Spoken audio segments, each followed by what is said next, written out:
Ketut Budi Asrawan 39 tahun bersama putrinya, Kade Ayu Novi Antari 13 tahun berhasil selamat dari peristiwa tenggelamnya KMP Yunais.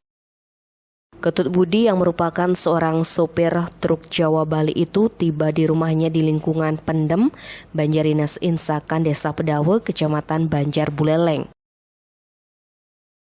Ketut Budi dan putrinya tiba sekitar pukul 20 WITA pada Rabu 30 Juni. Ia diantar sampai di rumah oleh Farhan, salah satu anggota dari Persatuan Logistik Bali Singasakti. Kedatangan Ketut Budi dan Ayu disambut warga Dusun Insakan. Bantuan sembako dan kebutuhan lainnya pun diberikan kepada keluarga Ketut Budi oleh komunitas RPS Pedawe. Ketut Budi menceritakan, pada Selasa 30 Juni malam, ia bersama putrinya akan pulang ke Bali dari Mojokerto. Pada truk yang ia bawa bermuatan pakan konsentrat. Rencananya muatan itu akan dibawa ke desa Banyuatis ketika sampai di Bali. Saya kan kebetulan ini komunitas PLB khususnya Bali. Saya itu sebenarnya sudah ada kerjasama kapal tongkangnya ya, LCM itu ya. Ya. Kebetulan ini yang saya ajak muat, dia itu teman non komunitas. Dia ngajaklah saya itu ke kapal feri. Ya, kapal feri. Setelah itu ada juga komunitas lain yang bawa grup itu terlalu banyak. Dia tuh masih antre di antrean apa namanya itu sebelum naik kapalnya itu. Tak kira dia mau masuk ke kapal tongkang. Saya kan beralih ke feri aja karena teman saya ini yang saya ajak muat ajak ke feri. Biasanya saya nggak pernah sih, nah jarang lah ke feri itu karena inilah yang saya takutkan gitu. Saya naik di kapal itu kondisinya waktu saya naik itu normal. Saya cuma 2 truk aja baru naik, sama ada beberapa mobil pribadi lah ada di sana. Artinya tidak penuh kapal itu? Tidak penuh, tidak ada. Dan normal lah, saya anggap itu normal karena saya sering kan bolak-balik. Setelah itu saya naik kunci truk sama anak saya naik. Setelah naik beli kopi, ya udah santai lah kita ngobrol di atas sama teman ya saya ajak. Dan tiba-tibalah saya keluar dari ruang tunggu kursi itu. Keluar saya sambil ngopi, melihatlah kok ini teman-teman komunitas dinaikin ke sini. Dari sana saya udah was-was. Was-wasnya kenapa? Saya selama ini tahu berapa ton muatan kita, kalau selalu berapa ton, saya fasilitasnya kayaknya kalau ini dinaikin full lah ini truk. Takutnya kenapa-napa gitu dalam perasaan sendiri, sama juga dengan teman yang itu. Ya setelah dinaikin sambil ngobrol, saya menunggu naik itu, tiba-tiba ada yang udah masuk giniin tiket dikeluarin karena penuh. Mungkin dia udah nggak nyambung atau nggak nutup dia di kapal, dikeluarin. Mundur lagi kurang lebih 5 truk ya, kurang lebih itu dimundurin tuh, dialihkanlah ke kapal lain. Truk khusus, ya, truk kolesal aja sih. Oh, ditolak sama kapal? Ya ditolak karena mungkin sudah penuh mungkin kan gitu ya. Yang bikin full itu truk komunitas tadi? Iya, truk kolesal itu. Iya, itu penuh. Emang sih katanya dengar dari suara-suara teman-teman komunitas lain itu kok di apa namanya, nahkodanya ini dibilang bisa aja muat sekian, ada dah teman yang mau nggak ikut tuh, teriak-teriak, artinya bersorak-sorak lah semua tuh komunitas lain tuh, dia pakai grup. Soalnya kan saya soal saya sendiri, lebih saya aja sendiri yang masuk kapal itu gitu, komunitas saya gitu. Ya setelah itu naik, saya kebetulan karena gelombangnya agak, goncangan kapal itu agak ginilah dari ini agak, bukannya besar sekali sih, agak gelombang. Saya tiduran di kursi sama anak teman saya, udah tinggal. Saya gini ya, mabuk kayaknya nih kayak gitu. Mabuk laut. Ya mabuk laut. Akhirnya ya udah tiduran. Beberapa menit kemudian ya kurang lebih, saya nggak ngeh juga ya kalau gininya ya.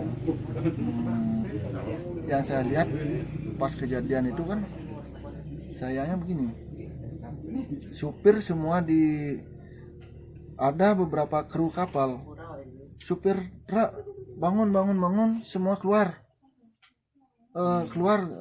Giniin truk, pindahin truk gitu. Saya dengar, saya keluar, udah agak miring kapalnya. Aduh, ini kok saya disuruh keluar. Saya tarik anak saya ajak keluar, nggak jadi keluar. Ayo ngambil pelampung. Saya ngambil pelampung, rebutan lah di sana, ambil jaket pengaman itu kan. Setelah itu jaket itu anak saya semua yang dipegang diambil sama teman-teman lain lah, gini penumpang lain. Ya karena kita panik kan, saya panik juga. Akhirnya saya nggak dapat baju lah. Nggak dapat Terutama life jacket. anak saya aja yang saya giniin. Dapat baju satu, pakein dia. Saya menyelamatkan anak aja ini. Saya udah nggak peduli dengan diri sendiri, yang penting anak selamatkan gitu. Pikiran saya saat itu. Udah langsung miring. Tidak berselang waktu. Miring berapa derajat? Udah posisinya udah langsung kebalik aja kapal itu.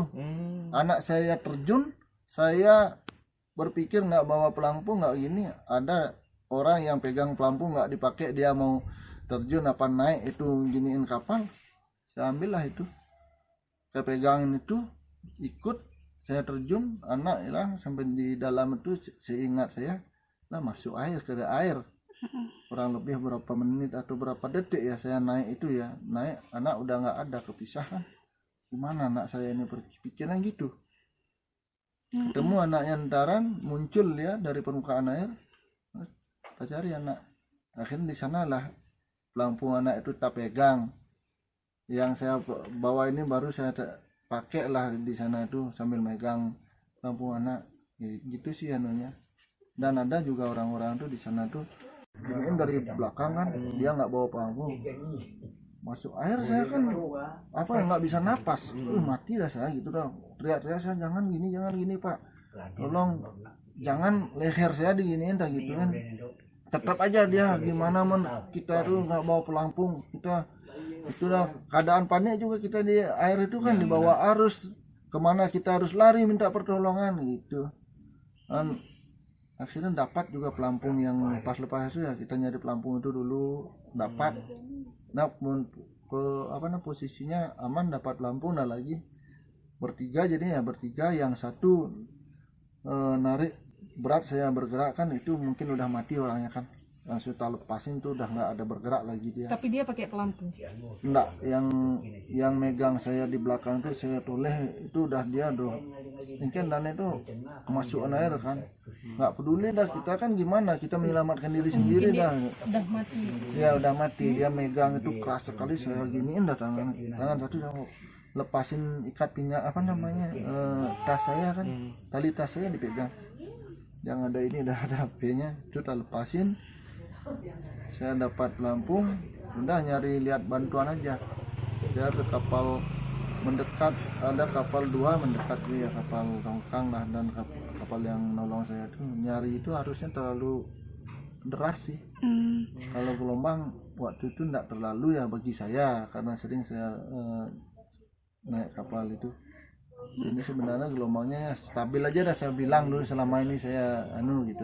Berapa lama di tengah laut itu untuk bertahan? Perkiraan dia dari kurang kali 1 jam kurang, kalau pas belum ada pertolongan itu ya. Ya 30 menitan lebih lah, kurang lebih lah saya bilang ya, nggak gini lah saya. Sampai saya nyari kapal ini nggak bisa nutup, semakin saya kejar menjauh, semakin saya kejar juga menjauh, bingung. Itu bersama anak? Bersama anak, tetap saya 3 orang jadinya tuh yang pegang saya, tetap dia ikut itu, sampai dia tuh dapat lambung kapal yang penolong itu, naik dia di ban pengaman kapal itu, di sana dia naik, baru saya berdua. Itu dah saya dapat pertolongan tali aja, tali penyelamat itu ya. Itu saya gini pegangin. Setelah dapat tali, anak saya bisa naik. Saya baru naik, udah tenaga udah habis, lemes ya. Dievakuasi kemana pertama, Bli? Langsung ke Gilimanuk atau ke Banyuwangi? Karena alasnya kapalnya itu udah hanyut jauh lah dari Gilimanuk. Kapal nggak bisa juga melawan arus Gilimanuk, ke Ketapang jadinya saya dievakuasi. Itu di Ketapang. langsung di pos 1 itu udah saya lihat, ini tangan udah nggak bisa apa, lemas, ini tangan nggak bisa gerak, ini juga besar kali ini ininya apa namanya ini bengkaknya, ini nggak bisa gerak juga, terkirain patah ini tangan saya.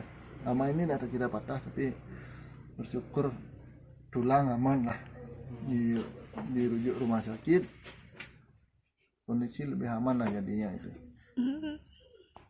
Nah itu ya habis rumah sakit langsung ke puskesmas, pos 1 itu saya dibawa, data ulang. Hingga sampai di rumah itu seperti apa ceritanya? Yang Sampai di rumah di sini baru kemarin ya. dijemput sama keluarga. Gini, selama saya dulu ya, setelah saya di rumah sakit, dikondisikan lah saya di sana itu sama teman-teman komunitas dari Banyuwangi banyak, dari teman-teman komunitas Bali juga banyak.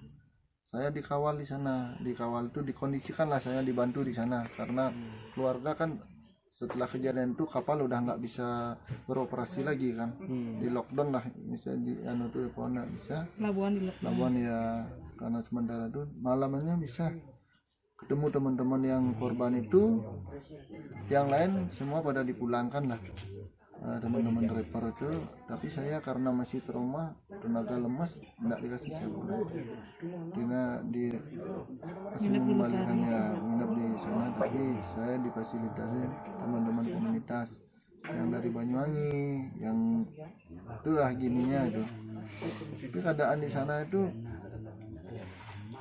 pelayanannya kurang baik juga menurut saya gitu loh.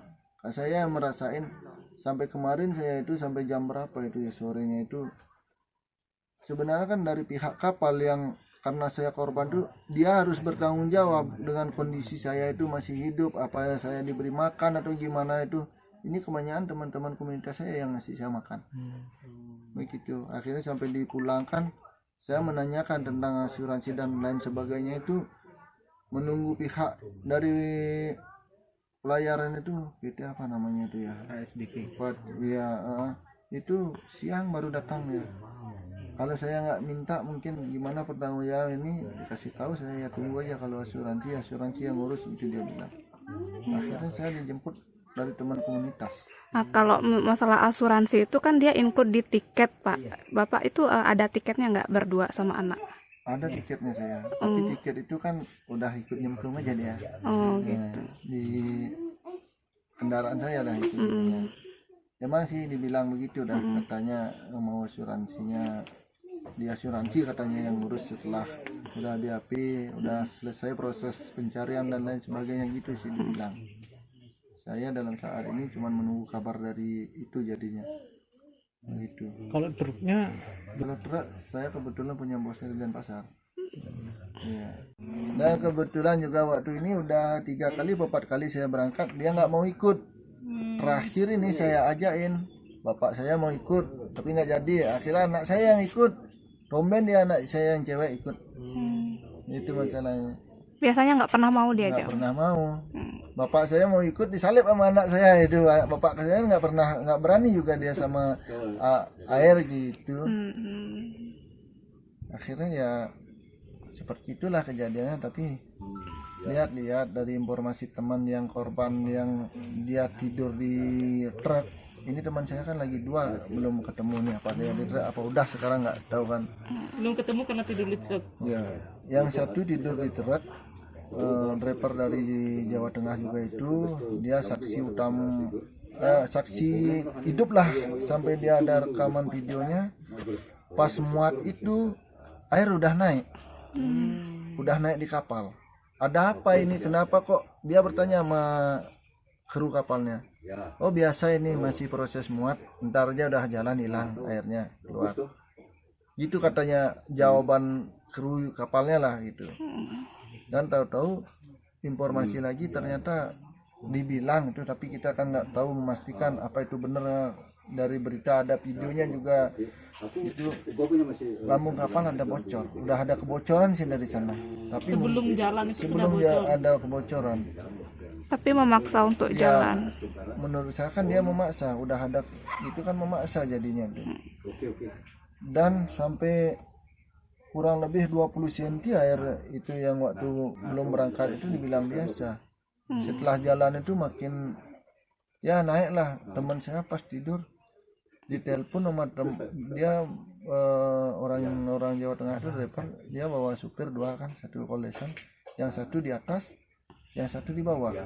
Yang di atas itu bisa mengontek temannya, bangun cepat naik, kapalnya udah miring gitu dia bilang. Ya belum, ya baru ikut truknya tapi bisa lolos dia dari langsung bisa dia ke atas. Tim Bali Express melaporkan.